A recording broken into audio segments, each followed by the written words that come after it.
You are now listening to In the Trench.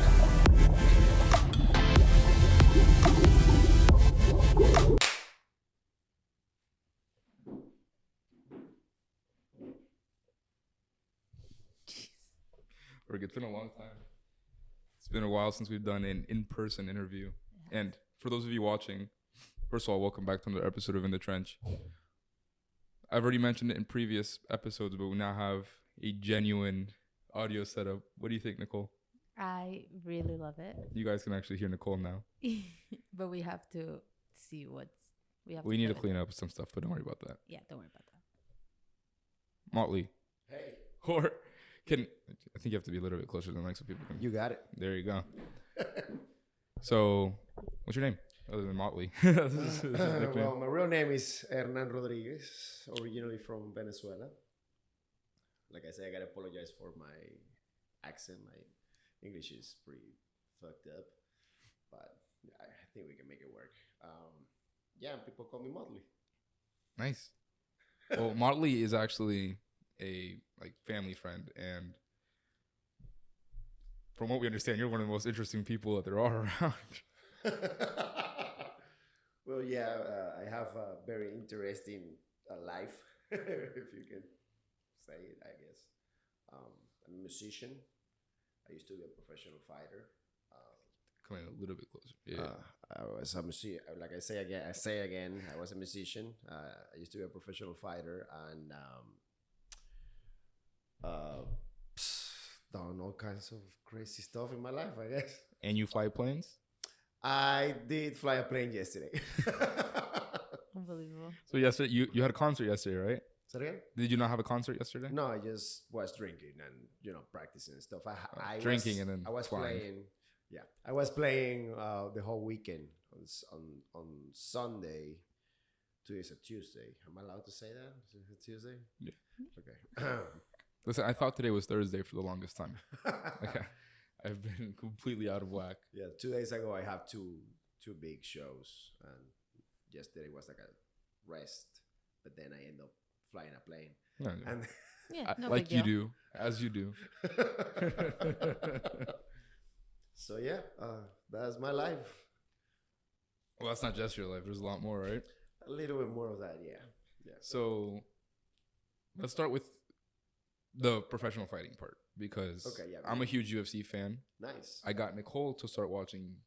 Well, she watches YouTubers fight. That's her form of... No, but I like everybody else. Because of you. I got her into watching some UFC fights. So what... Professional fighter, how did that work? What organization? What's your specialty? Well, this was a long time ago. I started doing training for MMA around 1996, 1997. And I did several professional fights in Venezuela. Never did professional fights in the United States for different reasons. And I did win national championships on different organizations for jiu-jitsu specific. Okay, cool. Here in the United States. Now in Venezuela, I did MMA, but basically back in the day, it wasn't called MMA. At that time when I was doing it, it was called valetudo. And in Venezuela, the terminology was starting to coming in, and they call it valetodo, and that's it. The rules were completely different, back in the day was just one round of 1 hour, no gloves. You're not supposed to bite or eye gouging or hooks, and that was pretty much all Everything goes after that. Everything goes like the original UFC. Yeah, I remember that. That was brutal. Yeah, and I did 3 professional fights over there, and never lost in professional. We have an undefeated professional fighter in the house. Well, I mean, back in the day was completely different than what it is right now. Back in the day was still, my last fight was in 2001. And even by that time, it was still styles versus styles. So basically, I was representing jiu-jitsu, even that I did other martial arts prior to jiu-jitsu. but I was representing the school, and I was fighting specifically a guy that did wrestling or a guy that did karate. My last fight was like one of the best prepared guys that I had. He was black belt 4th degree in kung fu or something like that. I'm professional amateur boxer in Venezuela. So it was basically his style against my style. So you can, back in the day, we were trying to demonstrate the efficiency of jiu-jitsu. Now you don't need to do that. Everybody knows what jiu-jitsu can do, and it's a more rounded game. Like, you don't want to compare the fighters from that time to the fighters right now. No, of course not. Evolution. Or the sport. Yeah. So I actually had I did jiu-jitsu as well. Oh, and nice. I had my jiu-jitsu coach come in. His name's Mauricio Gomez. Mm-hmm. Shout out to Mauricio. He is the instructor at American Top Team. In what school? At Weston American Top Team. Western. But he he learned with who? Liborio? with Baga, I don't know. With Boca. Baga. Baga. All I know is that he got accepted into like the American Top Team headquarters to train, and that's where people like Amanda Nunez are. People like forgot other fighters.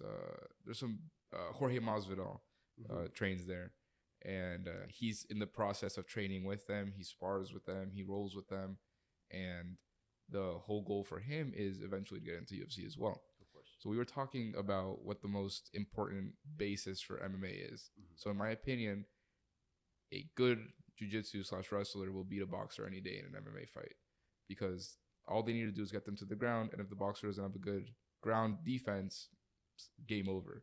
Yes and no. By my experience, I can tell you, of course, we're talking about professional fighters. Of course. But I've seen it in the flesh, because this is the other side. I always have like a two sides to every story. My dad was a very high hierarchy cop in Venezuela, like a kind of the FBI here in Venezuela. It was called Policía Técnica Judicial, which is basically the FBI. And my dad was a high hierarchy guy there. So he would teach me on the street that we would go out at night and check the stuff for real, like what it works, what doesn't work. And I can tell you, a good wrestler always needs some kind of strikers. A good jiu-jitsu guy always needs some kind of striker. You see, when you put wrestling and jiu-jitsu together, there's a hole there. Why? And why I say this? Because when you are in the street, every situation is different, okay? But for example, the worst situation that you can be is in the typical alley. There's nobody there. Then nobody's gonna come, and you have to fight with a guy into both of you get knocked out. So you always try to figure it out what is his game. If he's a guy that only does jiu-jitsu and wrestling, and in the other side you have a guy that knows how to box, he might hit you and good night. Good night. And good night. And I've seen it several times during my whole... But you're talking street fights. Street fight. So in street fighting, I agree. In street fighting, I completely agree that strikers, in my opinion, have an upper hand against wrestlers. The only reason being because in street fighting, when you're wrestling someone, it's not going to be as comfortable to be wrestling on asphalt.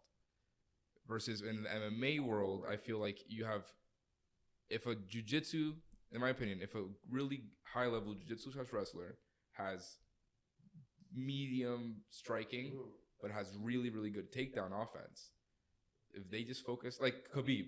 Correct. That's the best example you can Khabib isn't a striker. Correct. If you put Khabib in a boxing match against Conor wins first round, second round. It's over. But Khabib has really good striking defense. Correct. And he has the best striking offense probably we've ever seen. Yeah, no, I mean, listen, 100%. I mean, taking out the professional fighters, because the thing is, when you talk about professional fighters, at one point or another, they did every single discipline. Yeah. Otherwise, you wouldn't jump in the UFC. Mm-hmm. You know what I mean? I'm even less at this level. But for a regular person, I always recommend you two styles. And that's the funny part. When you train two styles, the other style help your main style. So for example, if you're a karate guy, and I saw this bunch because in Venezuela, there was a very, very big community that did karate, and they started doing jiu-jitsu. Their karate went to the roof. Okay, a good example of that is Machida. He have an amazing karate, and it make everybody in the UFC back in the day when the guy came, nobody understood what he was doing. No, he was on top. But what allows him to do that is, you know, the peace of mind that if somebody take him down like a wrestler, he have the jiu-jitsu to defend and go back and keep doing his stuff. Don't get me wrong, jiu-jitsu forever. But you gotta be careful. You know, in the reality of stuff, jiu-jitsu demonstrate back in the 90s that is way superior in many cases to the other stuff, because basically they evolved to do that, to beat each one of the other stuff, of the other type of martial arts. But nowadays, the secret's out, so you gotta step become up. well-rounded. Yeah, you gotta step up. Who's your favorite fighter? UFC. UFC right now, wow. Khabib is amazing. John Bon Jones is amazing. He's my favorite of all time. Yeah, he's athletics, everything. Those fighters, I mean, back in the day, I used to train so much. Like the 8-hour days was normal to fight professionally, and the level wasn't even there. So I don't even know how these guys sleep, knowing that there is somebody training so much. Because in the end, you have to do it like that. Like if you decide to be professional, and you decide, most of those guys don't decide that. Most of those guys don't have nothing else. They have to do it. So the amount of training that you have to put is ridiculous. So it's funny you say that, because I completely agree with the fact that the best fighters are the ones that come from nothing and that's all they have. And I also agree that when they have it all, that's when they become not as great. Correct. In my opinion, the best example is Conor McGregor. He came from the slums of Ireland. He was a janitor. Yeah, what was the girl? Ronda Rousey. She was amazing. Got to the top. Got a bad camp because everybody told her, "Oh, you are the best. You're the best. You're the best." The level of training started going down psychologically and physically. And she looks. In my opinion, Ronda Rousey is one of the weakest athletes of all time. And the only reason I say that, not weak strong, weak here, because when she lost her first fight and she got dogged, that fight she lost, I'm gonna kill myself. Like I'm gonna go kill myself because I lost. Like when you start talking like that because you thought you were so good you're never gonna lose, like, you know, I will. You know, I completely understand what you're saying, but you gotta understand too that they're betting on everything. No, I understand. Like, that people is betting on everything. What else she have? I don't know if she went to college or anything. I have no idea. Well, at that point, Ronda was already in movies. She already, because when she lost that fight, I don't think she ever fought it. She was in the Fast and the Furious. And Expendables or something like that too. She was in Expendables and Fast and the Furious. Right. Wow. And now she's in WWE, and she's not gonna. She already knows that there's nobody on the planet that'll ever touch Amanda Nunes. It's such a huge gap between her and the next best. And her. She's Venezuelan, no, Amanda Nunes. She's Brazilian. Yeah, she's Brazilian. There was another Venezuelan that there were people I follow as close as I used to follow back in the day because of work and life. You know how because of drinking, then flying planes. The flying plane was. Then a concert after flying the plane into the concert. Oh my God, that was scary. Nikki, who's your favorite fighter? Who's my favorite fighter? Mm-hmm. You. I'm kidding. I don't know. I don't really watch it that much to know people, but I really. Silva. Anderson Silva is my favorite because he's Brazilian. Yeah, because he's Brazilian. Anderson Silva was my favorite growing up. Him and Lyoto Machida were my favorite, but then GSP became my favorite. GSP is amazing. And then John Bones. To me, John Bones Jones is the greatest of all time. I have him in number 1. Number 2, I have George St. Pierre. Number 3, I have Khabib. Khabib could be number 1. He just doesn't fight enough. He's retired too early. For you and me, is you know, we are several generations apart. So, you know, I basically was there when everything was growing and exploding, and you know, so I one of those generations that was basically touched by Rickson Gracie. It sounds weird, But you know, everybody talked back in the day about The Gracie family was untouchable. Gracie. Yeah. Rickson was in another level. And then I went to Brazil, and I have the amazing opportunity to train with a bunch of different, different schools and different people. One of them was Fabio Hurgel in Alliance in Sao Paulo.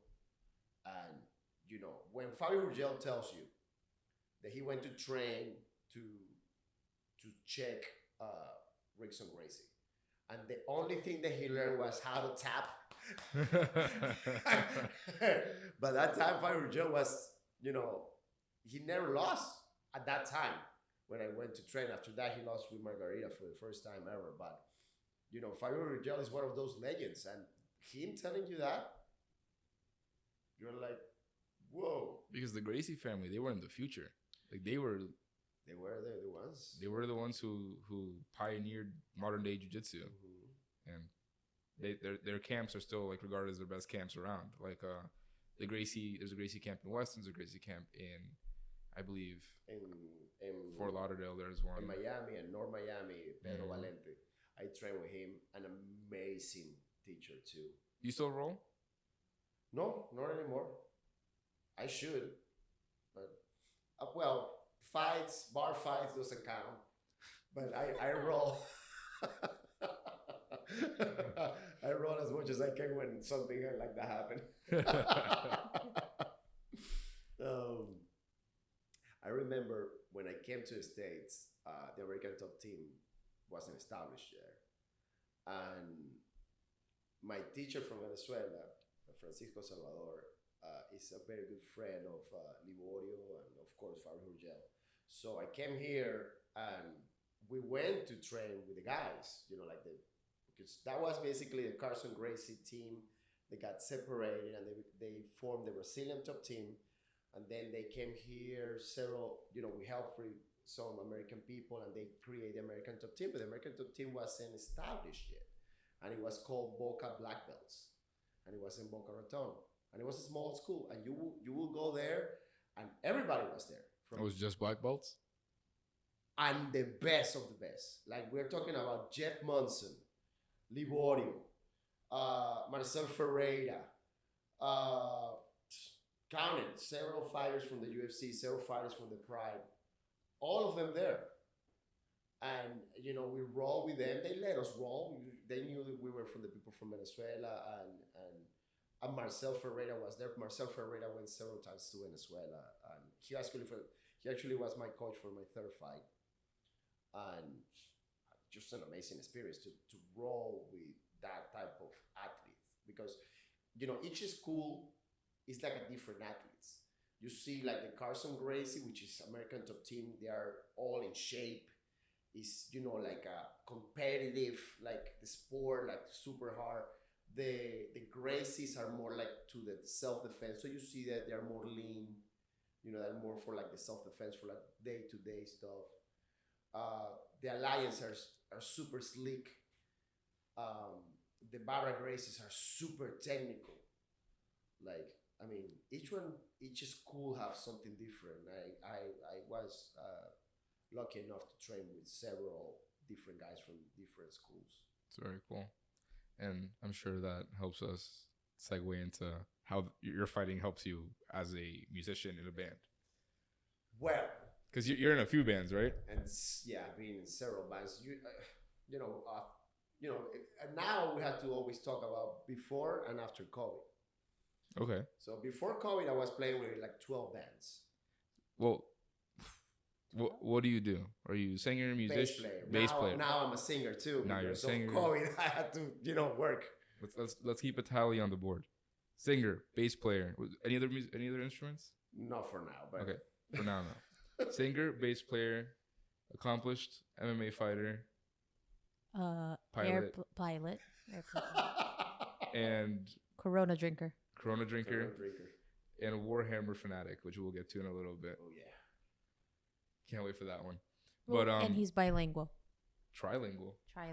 My bad. Yeah, Any more languages? I understand Russian because my family is Russian. My mom. and a little bit of Italian because I have sisters in Italy and stuff. And Personally, I speak English, Spanish. I understand Portuguese because of her. I speak very, very bad Italian, but I understand Italian because I took it in high school. That's it. That's great. And then, never mind. I can't say the other one's very offensive. It's very important to learn different languages. Yeah. Why? Well, for one, job opportunities. That's the most important reason. Jobs. If you go to any job, you're like, I speak 5 languages. The languages are basically a map for programming. So your brain works. The way your brain works is related directly to your language. The more languages you learn, the different ways that your brain have to solve problems and do stuff like that. So the more languages you have, your brain have more tools to solve problems, believe it or not. Wow, very cool. Yes, that's the insight. That's crazy. And how many languages? And you speak 3, you understand 5. Understand. That's cool. So, how did you get into Music.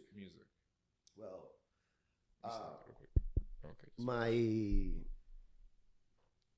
I always was around musicians and artists. My sister was a famous actress in Venezuela back in the day. And she was dating one of the best guitar players, if not the best guitar player in Venezuela back in the day. So, my interest for music was grown by her.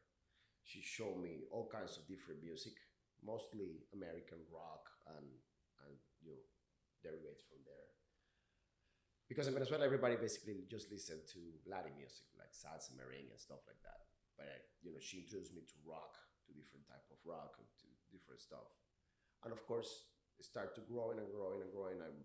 When I was around 13, I was able to buy my first instrument, which was a bass. And next day, I was in classes with the brother or the guitar player that was one of the best bass players. And since then, I've been playing. Now, professionally here in the United States, I started doing gigs around 2005 with different bands. Back in the day, I was working still with Andres and, doing work during the week and then playing on the weekends. And little by little, the work with the bands started to grow and grow and grow and grow and grow to the point that I did nothing else but music for the last, I would say, since at least 2008. It's been just straight music. Sometimes that's been great, sometimes that's been bad. For the last 5 years, 6 years has been amazing, the amount of work that I have. That I don't need to work and nothing else but music. It's amazing. Before COVID, I was averaging, doing like around 10 gigs a week. 3 on Sundays, 2 on Saturdays, 2 on Fridays. So what does that mean? So 3 on Sunday, so an hour each, or? No, usually gigs are 3 hours or 4 hours, and there are 3 sets. That's the regular for all the places, and even for the private parties. Where do you fit that? How do you fit 12 hours? Well, 3 different locations? No. Oh, okay. Sometimes, but the majority of those gigs were done at the Audible Room in Fort Lauderdale on the beach. So I will do 12 to 4, then 4:30 to 8:30, then all the way to 1 o'clock, and then the real crazy days I will go at the end to Fat Cats and do the end of the night all the way to 4 o'clock in the morning. And then back at the elbow room the next day? And then back at the next day. Okay. Just clearing that up. It was a lot of gigs. And Fridays and Saturdays, we do at least one at the elbow room in the afternoon, and then private parties or other bars. And Thursday's the same. So the week will start on Wednesday and will not stop.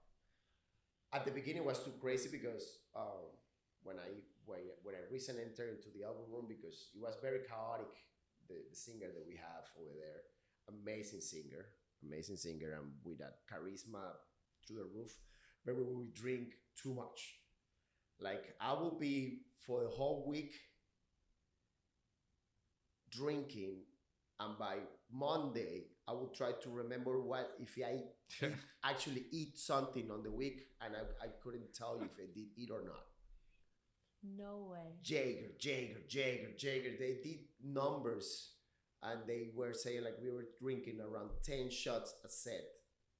So imagine, so we do 6 sets, so 60 shots each one on the band. And So you by play? that last set, you guys probably. I don't know. I can tell you because I don't remember. Great parties. I mean, The people in the last set are probably, what language are these guys speaking? oh, you have no idea. Terrible. But, you know, like now it's way more cleaner. You know, we like 5 years ago, we started to clean a little bit, not drinking. Yeah, only 5 shots instead of 10 now. Yeah, just Something 5 like shots that. a set. Yeah. Only 5 shots if we're planning on flying a plane later. Yes, exactly. Yeah, We're not playing. actually, now that you say it's completely true. What? When we play early, we try not to drink that much because we know it's another gig, so we know we're gonna drink it down. That sounds like the most Professional fun. alcoholics. Yes. We are lucky, you know, because I gotta give it to them. You know, like the Penrose family, which owns the Elbow Room, they treat us like family, like for real. Michelle and Tracy and Mike. What family? What are they called? The Penrons. Payrons? Penrons. They are famous down here. Pembrons. Penrons. Shout out to the Pembrons. Shout out to the Pembrons. They're the owners of Nikki Beach. Okay, your So, beach. Yeah. Hi. Hi. Her name's Nikki.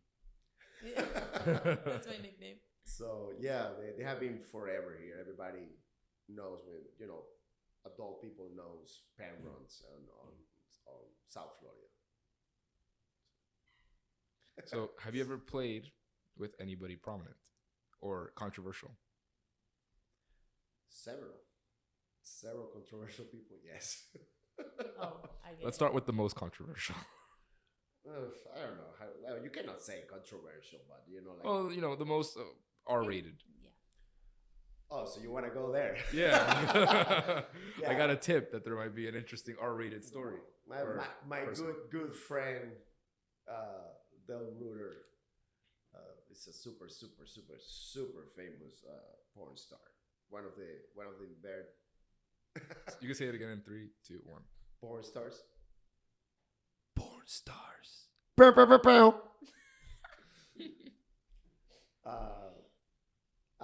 Yeah, and he was a drummer. He is still a drummer. He's an amazing Oh drummer. shit, we're talking about a dude. Yes. I was completely lost. I thought we were talking about a girl. Ah! Oh. The girls came later. Yeah, Del Ruder, super famous porn star, super amazing guy, great drummer, all kinds of crazy stories with him from, you know, back in, I would say 2005 all the way to 2011, we did shows together. Nice. From here to the Keys we did the Daytona bike show, I remember.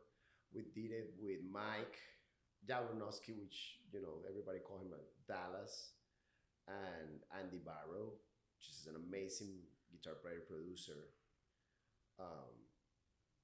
Those shows were wow, because, you know, with Del, he was one of the guys that create all the band bros and all that stuff, and the MILF Hunter was all the time at the album with us. And they will bring all the porn star girls because they know them. We play on the, you know, the porn con, I don't know how you call it, that conference. I don't watch porn, so I don't know. that conference that they do down here. I'll take your word for it. For the porn, well, whatever. I'll And take we your word play for it. there, and it was great because, you know, at that specific gig, the girls didn't have a place to change, so they started to change behind the drums. Like, hey guys, can we change here? Yeah, of course. They started getting naked there. We're like, No. this is amazing. And I met all the porn stars of the time with Del, introduced everybody. They would go to the bars to see us on Fort Lauderdale and that town, or in on the old Hard Rock and all those bars. Always at least 3 or 4 different porn stars, males and females. Have you ever thought about writing a book? No. You should write a book. No, why? I barely speak English. What are you talking about? Write a book in Spanish. This is better. This is better. This is his book. You should write a book. I'm not even lying.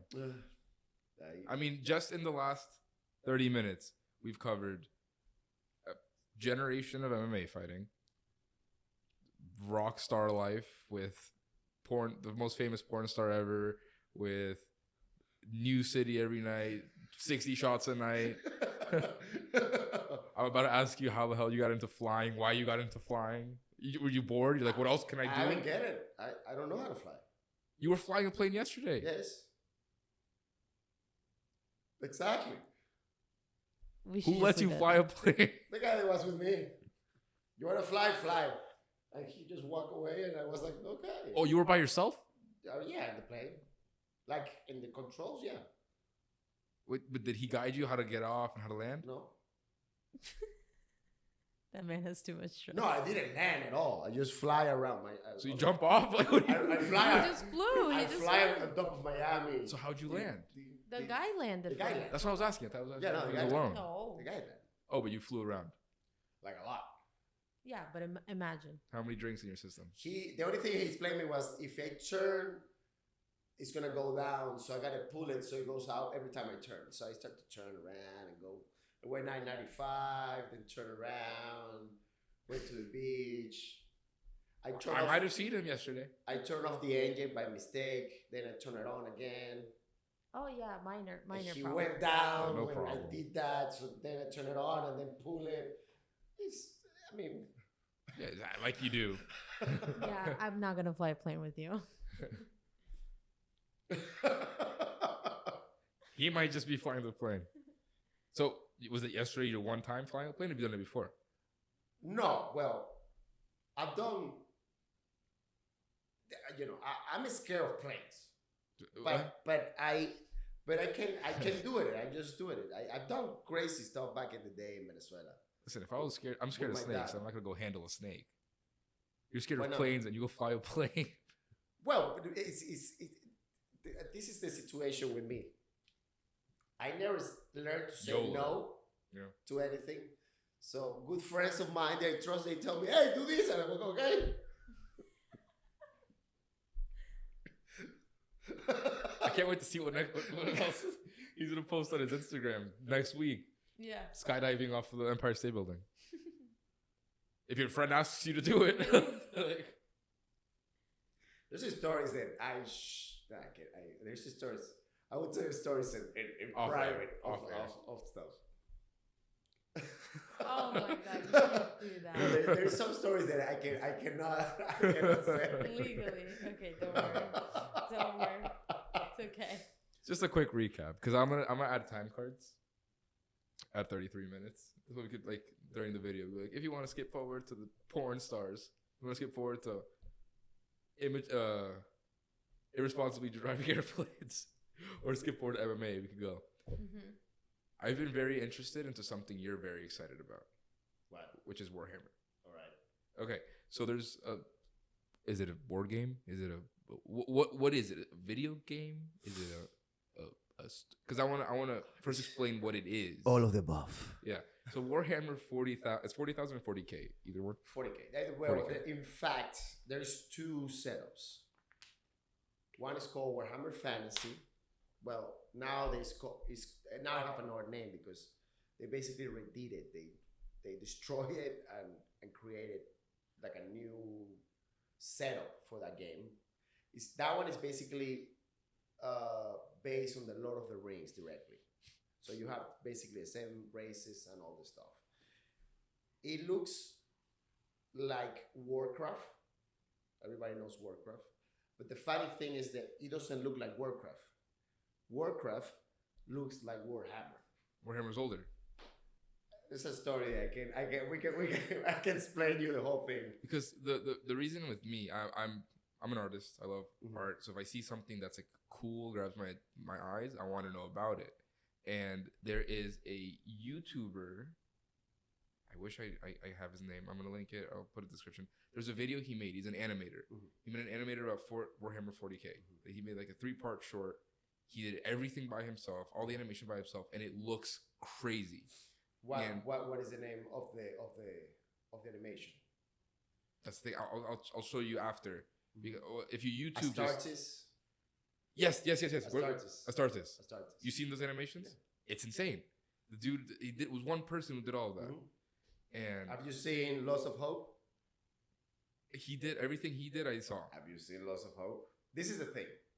Right now, in this specific time of moment, the main company of Warhammer is called Games Workshop. It's shutting down all the guys that are doing fan animations on YouTube, including these Astartes, because they are absorbing them because they just did the Warhammer TV. So all the animations, or all the studios that were doing fan-based animations on YouTube, they or absorb them Or to cut work them for off. them, or cut them off completely because you gotta understand they gotta try to protect their It's like IP, Star Wars. Yeah. you know. So Did Astartes get hired? Yeah. Good. he's doing Astartes too. Like this guy is a god tier level animator. Have you seen Hell's Reach? Anything he's done, I've seen. There is another animator that did Hell's Reach. It's based in an unbelievable book of a specific battle, a specific war in the Warhammer universe. And what he did was he took the audio version the Games Workshop did of the book and did a full animation to the point that actually that animation is the ones that make the people from Warhammer say, like the people from Games Workshop say, like, we gotta do something, and they just create the Warhammer TV. It just went live in August. Wow, because I've been after I saw that I saw the video. So I follow a YouTube channel called Corridor, Okay. and they do like these videos called because they're all about special effects. It's like special effects artists react, Okay. and they reacted to his video, and they were like losing their mind over it. And I that's the first time I had an encounter. Because I always heard of Warhammer, never really paid attention to it. And then I saw that video that they reacted to, and I'm like, that looks crazy. The art looks insane. The character models, the space marines, and so I started looking a little bit more into it. I saw some YouTube videos where they explained the lore a little bit. There's like giant cities on like tank tracks that move. Well, I mean, it's super, super, super rich and complex to try to explain that universe, because what happened is it's been developed for so many years, since I think 1987 they have been writing about it. So it's another, like in the community there is like the 3 big sci-fi universe. So you have Star Wars, which is the biggest one right now. You have Star Trek, that for years was the biggest, and you have Warhammer.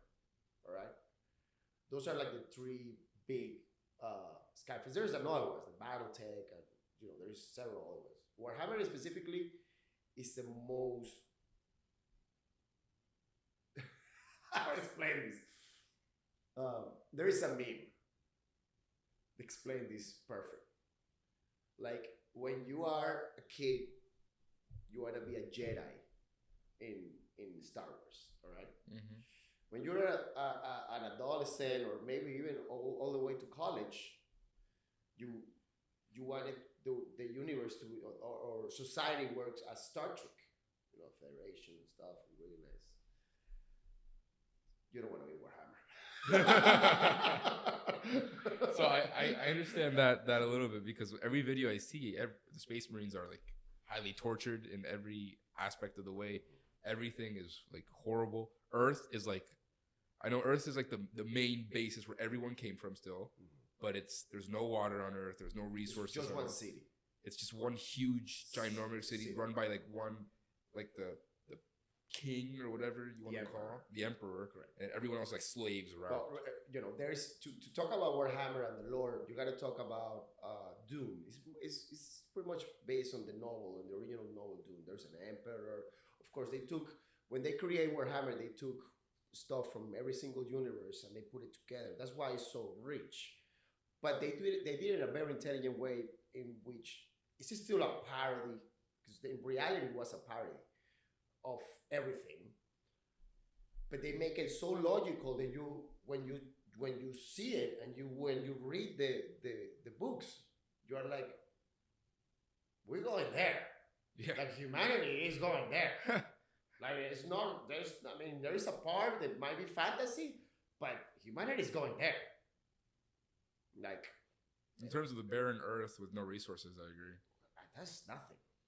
Like, I can tell you horrible things that exist in that universe that make any other story of horror or anything that you can imagine look like nothing. Let's put it this way. For example, Warhammer 40K is called 40K because it's in the year 40,000. All right. So when you are in the narrative of the 40,000, there is a specific timeline over there that goes all the way down to the 30,000, which is like the mythology of how the 40,000 came to happen. And it has been stagnant. Like recently, in the last like maybe 3 or 4 years, they move it a little bit forward. But that's where all the games, all the original tabletop game with the miniatures and all this stuff, it's like a chess game, but you know, It's like Dungeons and Dragons, right? but yeah, but no, this is more like a chess game. Really? And you imagine that you have, in chess you have your army basically. Okay, but imagine that each of the things that you have costs points, certain amount of points, whatever it is, and you can exchange it with other stuff, and you can have maybe 3 queens, but you don't have nothing else, and you're gonna fight against an army. So this is how that type of games happen. So you have a list of all the units that you have in your army. You decide what to put, how to use it and stuff, and the other guy's got his own army. He put it together, whatever he wants, and then you guys clash, and that's it. So amazing. I can't wait to learn more about it. I've been addicted to YouTube videos about the lore, about the Astartes videos. It's freaking crazy. Astartes explains on an amazing level how a space marines, a home Astartes, Because that to me is the most interesting part of Warhammer, is the Space Marines. Really? So far. That's Wait till you get to the custodes. To the what? Custodes. Custodian. Okay. Don't spoil. Okay. In Warhammer, there is something that we call it. There is always a level up. So you have how we can start this. Oh my god! All right. Imagine everything that you can imagine. All the movies of science fiction, from Alien to Star Trek to Mad Max. Everything happened already. Terminator, we fought with the machines.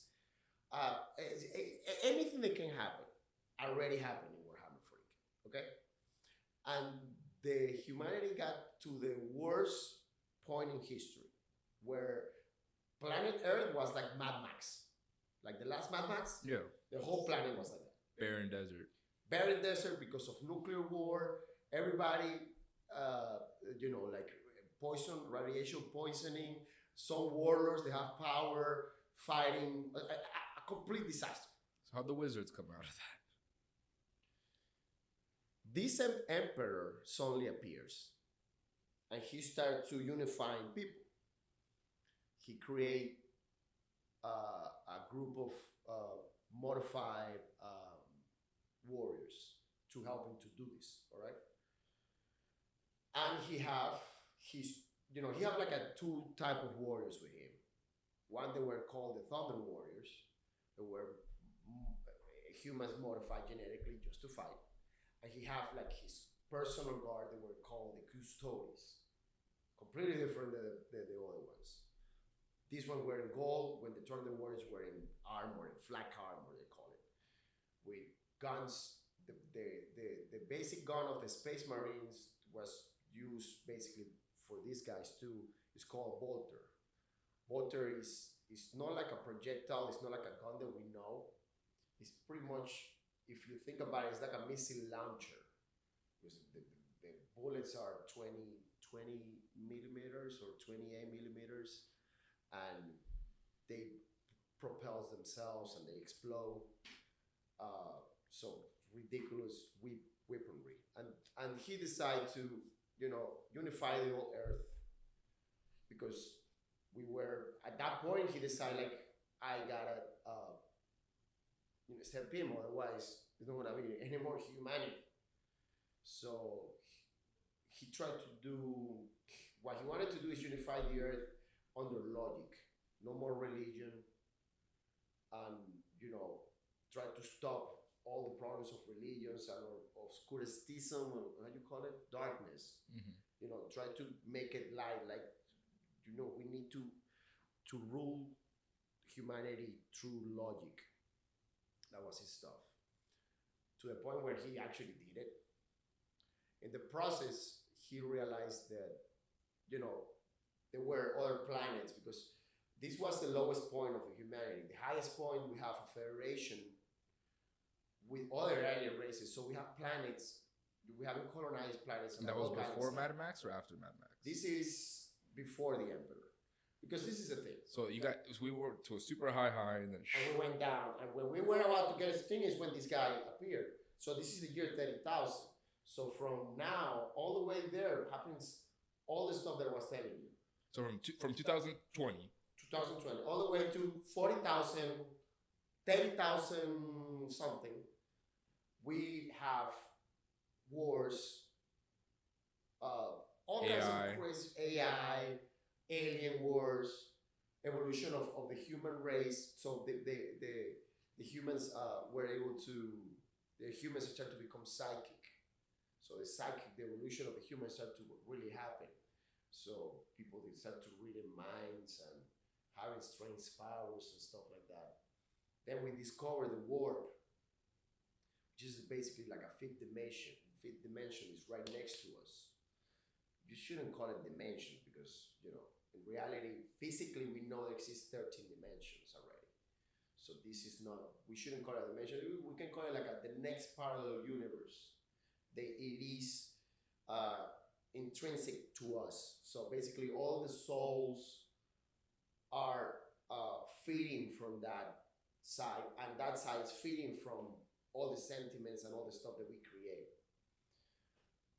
And then the demons and all the stuff lives in that place, so it's basically hell. So whatever. We discovered warp, then they discovered a way to travel to warp. Was there a warp war ever? Yeah. Yeah. Yeah. There is war with demons. There is actually demons.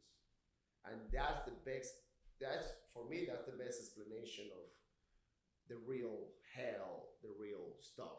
Because the videos I've seen, they make Earth look like hell, but then they make there's a different planet where there were people in mechs, but the mechs were the size of like Titans. four Dubai towers. Well, the thing is this. As you say, it's so complex to talk about. So everything. much. Like, there is basically two types of human society. There is more, but all of them like subdivide from these two mains. The regular human society, it can be feral, it can be a democracy, it can be a dictatorship, it can be whatever. So there's still regular humans in the year 40,000? Yes. And there is the cult mechanicum, which this is like a cult, the belief that the God is a machine, and the emperor is just the omniscience of the machine. Mm-hmm. So that's why it's accepted. Is it a good and it's emperor? accepted because they do all the weapons and all the machinery and all the stuff, and they don't want to fight with them.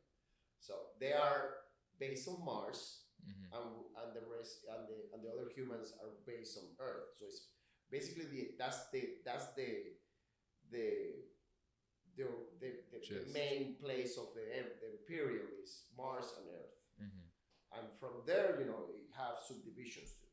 So the Mechanicum does all the armament, all the armor, all the technology for all of them, and their main armies, they are the ones that construct the ships and the Titans, which is like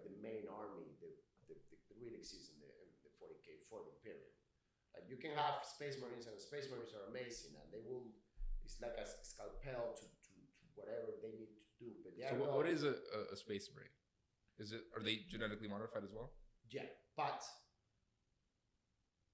way more than normal. For example, at that time, a person with money or with a career, if you can say that, in any of the society or in the different societies of the different planets, will live like around 300 years or more. There is procedures of rejuvenation so you can keep living for a long time. Space Marine, that's a modified human being. Yeah. All right? Because, little things and stuff, maybe change an organ, put our stuff, get a bionic for an eye so you can see better, maybe change an arm, whatever. The Space Marines, what happened with the Space Marines is they go a procedure more and more complex. They change their genetic patterns, they put more organs.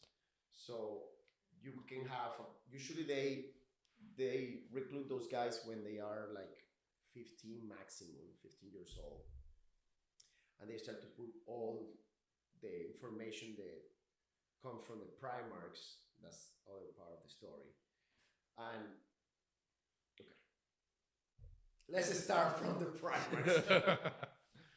The Emperor decided he needs to reclaim all the planets of the galaxy that were lost colonies. He knew he cannot do it by himself, so he created the Space Marines. How he created the Space Marines? Originally, he had a plan to create 20 superhumans at his level because he knew he couldn't be in every single place at every single time. Each one of these superhumans will have characteristics from him and part of his genetic material. And plenty other stuff that is super complicated to explain right now. All right. These were basically demigods in all aspects that you can see. It will be pretty much impossible to kill one of these guys. They will look human, and in the process of creating these guys, something happened. I don't want to spoil the lore for people that wants to get into, but So hold on. We're gonna spoil it. Spoiler warning. Leave. The official story is that something happened and they got scattered all the way on the galaxy. The Space Marines. The Primarchs. Okay. These 20 super unbelievable guys. They got scattered, and when they were babies, So the Emperor was lucky that he had all the genetic information of each one of them. And from each one of them, he created an army of Space Marines called the Legions. The Legions of the Space Marines. These Space Marines, basically to a human, you put the genetic information of the Primarch plus a bunch of organs, like crazy stuff. Like what, like 3 hearts? 2 hearts, 3 lungs, organs that make your bones thicker. Like this is all solid. Like so there's no ribs. There's no ribs like that. Everything, all this is solid. They have different. They can spit venom. They can eat the brain of somebody and absorb the information. The most recent memories. Like if they are in space, they will secrete something on the skin. So protects the skin. So they can survive in space? For short periods of time. Okay. But they can. Now the Primarchs, there is stories the Primarchs running on top of the fucking ship in the space. So I have a question. How do you get all your information? Do you read the books? Is it like the books? That's now that you have all the information in YouTube. Yeah. I'm old school. I've been doing this since 1997. So what, you just been reading the books? And that's how you've learned everything? Yeah, and it's funny because for me, for many years, there was like the Horse Heresy, for example, which is a big event in the Warhammer 40K, was just a couple paragraphs. And when you talk about Primarch, back in the day, it was like mythology. Like they will not tell you nothing. They will tell you here and there. Now, they did the whole explanation of the Horus Heresy. Let me get to the Horus Heresy so you understand what I'm saying. The Emperor decided to do the Space Marines, went through the galaxy with the Space Marines. He started to reclaim the Primarchs in the different colonies. And one by one, we're finding each of the Primarchs. Some of them join him, you know, with no problem. Some of them give them problems, but in the end, they join. And each one of them joined their different armies. All right? The first one that he found is Horus. And he was the favorite one. So, and this is when it comes the part of that they say that the Bible is not history, it's prophecy. And that's a big story inside the Warhammer stuff. That the Bibles that we have written right now is not history but prophecy. So that God created the angels and the most beautiful angel fought against God. So God created the Primarchs and Horus fought against the Emperor. So he did the Horus Heresy. He took 10 of the half of the Primarchs with their legions and he tried to kill him. Wow. And that civil war almost destroyed everything that the Emperor did. And that was after like 250 years of reconquest the galaxy. They call it the Great Crusade. And a bunch of those Primarchs, you know, so half went bad. There's nobody bad in Warhammer. It's just different points of view. Different point. It's like more reality because you know, like, and this is what happened. For is it the same way how Hitler didn't think he was bad? Huh? Is it the same way how like Hitler doesn't think he's bad? But exactly. Like, okay. Like it's you don't need to go that radical. You can say, you know, between boas and alligators, who is the bad one?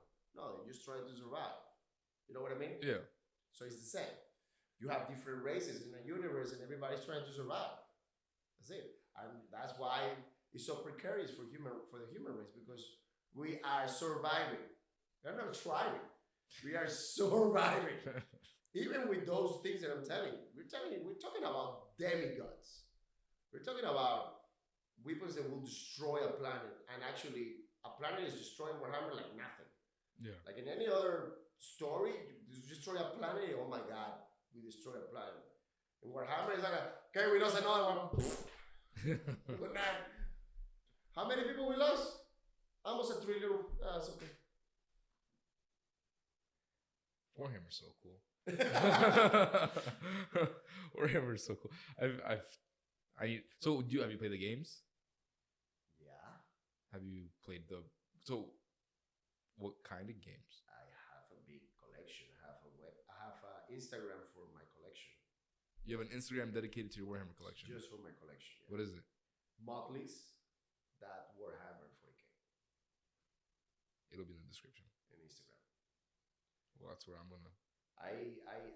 You know, because you gotta put them together and paint them, and I have a big collection. Oh, you have like, okay, I see. So, like garage kits. At one point, I have so many, and at one point I decide like, or I sell everything, and I just keep reading my books, or I sit down and paint them.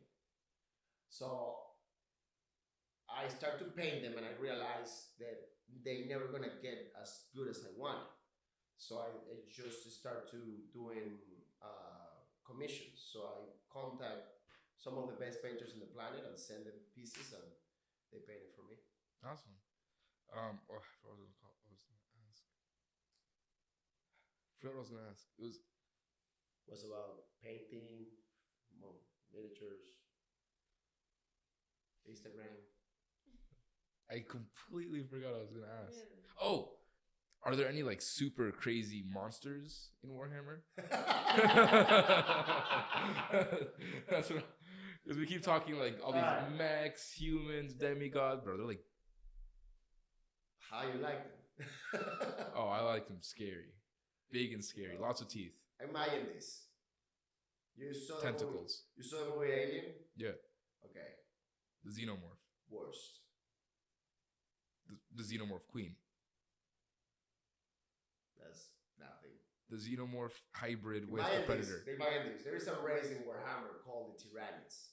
Alright? Mm-hmm. You can say it's based on the xenomorph type of thing. Mm-hmm. Very similar. but way more, deep that just an alien that was created by somebody and there is a group now. It's called the Great Devourer, and it's gonna eat everything on the galaxy. Like planets or Literally, and it's doing it right now. So the humans are like, we're gonna get killed. Like every race right now is saying like and they just arrived to the galaxy, so do they eat planets or are they small and they eat things inside the planet? No, imagine, for example, we are here one day, Okay. and then the sky just gets dark with trillions and trillions and trillions and trillions of creatures of your nightmares. And each creature is designed to do something. And every time you fight with the creatures and you kill them, because it's one conscious. That conscious understand what's going on and genetically learns and creates another creature to fight with that problem. So is that how you stop the trillions, by killing the conscious? And you just kill and kill and kill and kill and kill. Some of the planets have survived. One of the biggest examples is the home planet of the Ultramarines, which is one of the most famous space marines. It was attacked by one of the first tendrils of tyrannids, and they were able to stop them, but they suffer horrendous casualties in the regular population and in the space marines.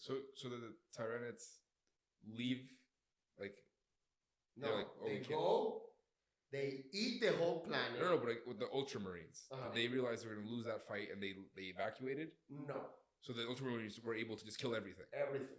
Okay. In that case, in specific. That's very cool. Sometimes the mind understands is losing too much biomass and just move. But she leaves whatever she put there, and they move.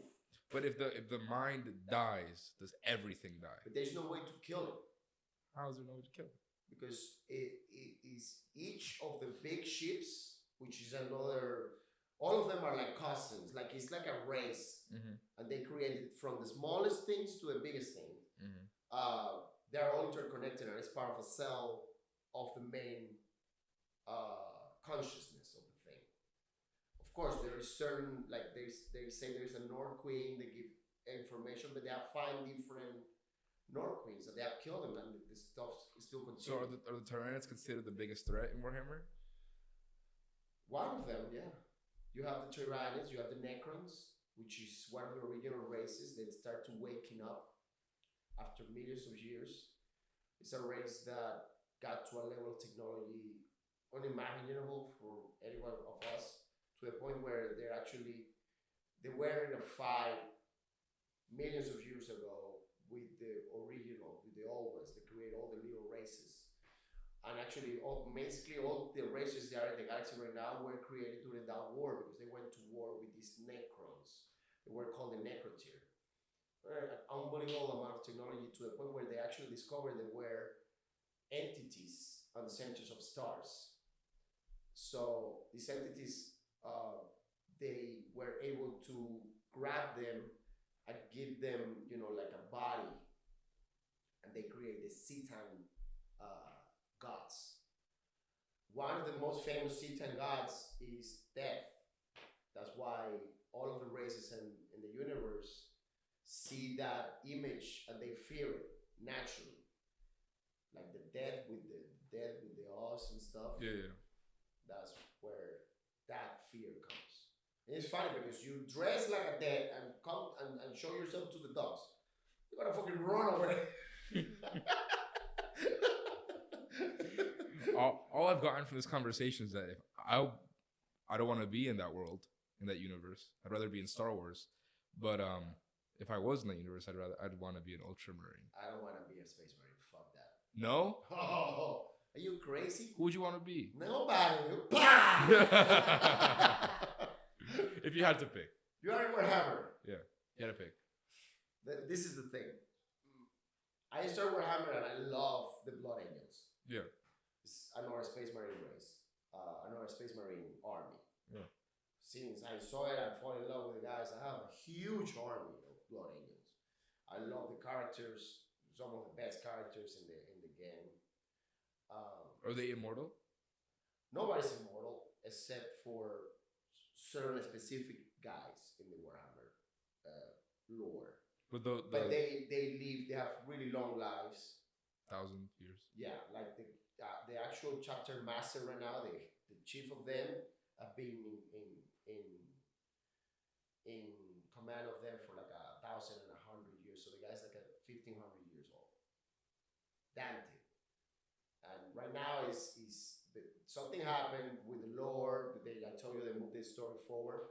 The galaxy is cut in two, so the region of the area that is far away from Earth right now. And they're vampires. Oh, they're vampires. Yeah, they're vampires. Would you want to be in that world? No, thank you. What world would you want to be in? I would be. Did they have animals? They have animals. Yeah. Do they have cute animals? Yeah, there is plenty of planets that are dedicated just for agriculture. I would be one of those. There's plenty of planets that are just for manufacturing. There is paradise planets that never seen. You know, in general, the regular human population, they're lucky if they ever see a space marine. You know, because it's so vast. We're talking about millions of millions of millions of millions of planets with distances of millions of millions of millions of millions of miles between them.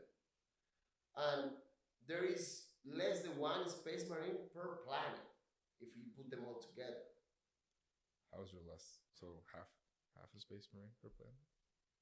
No, So- some of them don't have space marines. So, you know, and the Space Marines are right now, the Space Marines are put together into chapters. They're of 1,000 men, so 1,000 Space Marines, which is more than enough to conquer a whole solar system like ours with different planets.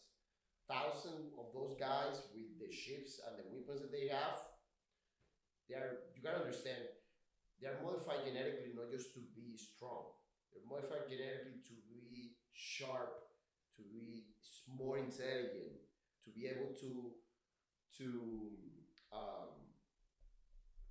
make a million decisions faster than a regular human being. Like if he goes and like a space marine sit down in a naval ship in a ship on space, he will have way more information coming through him than all the humans that are working for him.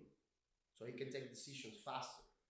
Like he will know when the torpedo is gonna hit, if he shoot them, even if the ship is 100,000 kilometers away, and he can move this way because the solar, you know, the amount of He's overpowered. yeah, Okay. yeah, and then you have the primers, which are way crazier, and then the emperor is over, you know, and then you have the demon primers, because remember I told you Demons. half went bad. Mm-hmm. They're all of them are demon princes right now. And then we get into the chaos. So that's the chaos is like the bad thing on the Warhammer 40K. It's the demons and all this stuff. So is the story still evolving today? Like there's still more Yeah, stories? Well, we're moving forward. Yeah. And are you keeping up to date with that as well? Mhm. We're gonna end it there. There's just I can tell you we we could do. we could go into Warhammer for hours, and you know what? I want to go into it for hours when I catch up. Which probably, you know what? I probably have a chance to catch up with all the YouTube videos now. Correct. I can just sit down because I've watched probably a total of like 15 hours worth of Warhammer content in the last week because it's just so cool. Like I told you, the Space Marines to me are the most interesting part. I still haven't gotten into the Primarchs, demons. I didn't even know there were demons. So Orcs. Have you seen the orcs? those are like the they could put like orbs around themselves, right? Okay. They could put like a giant energy shield around them. Yeah, they could. You're gonna love the orcs. I can't wait for the orcs. The orcs is a race created for fighting. They don't have girls, so they reproduce by spores. I want to be an orc. So they just fight and fight and fight and fight, and it's in their nature. That's what they like. Oh, orc. thank you, Marley, so much. This has been the most interesting, all over the place podcast. we started with MMA, ended up with intergalactic demon ultra space marine battles, and somewhere in there he's a pilot and he's the porn stars. So we're ending it there. Thank you. Thank you, guys. Thank Thank you you. for having me.